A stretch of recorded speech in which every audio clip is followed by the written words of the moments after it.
Ny erendoza ireto fokon'olona ireto eto amin'ny secteur 2 Mavoky Atsimo tsy mahay ny afo ny trano fonenan'izy ireo nandritra ny lozany iseho teto an-toerana. Raha ny zava-misy mantsy dia nirehitra ity lobolobo ity ny alakamisy 10 volana aogositra tokony tamin'ny 1 ora antoandro. Tsy fantatra ny antomboan'ny afo hoy ny solotenan'ny mponina izay mipetraka eto amin'ny manodidina fa ny motro efa milolalola no hitan'izy ireo.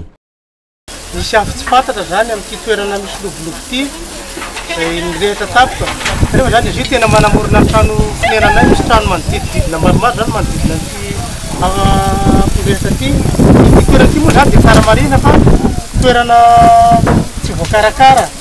Tsy karitra fa efa nianaka be ny motro teto an-toerana.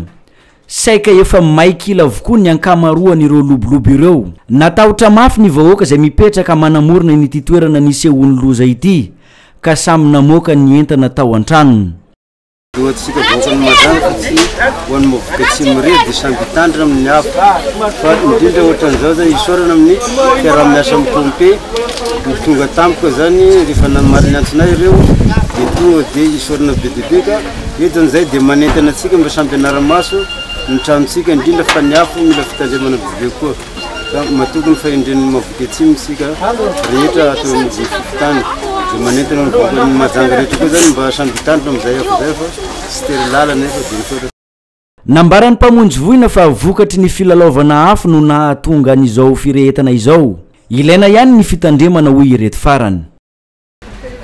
Raha mahita angamba izy tao fa tsy trano may le zavatra fa vokatry ny tsy fitandremana ka fandoroana fako nahatonga ny zavatra.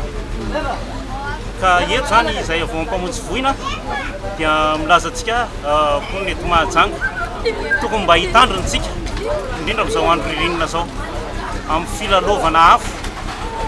Filalaovana afo zany indrindrandrindra fandoroana ireny fako reny. Fa tokony amin'ny toerana malalaka tsika nandoroan'ireny fako reny fa tsy amin'ny toerana teritery ohatran'ny izay rahantsika mahita ny vonjena izao io. Satria zany reny raha tsy voafehy malakilaky nefa dia mety tratra daholo ireo trano rehetra manodidina anazy ireo.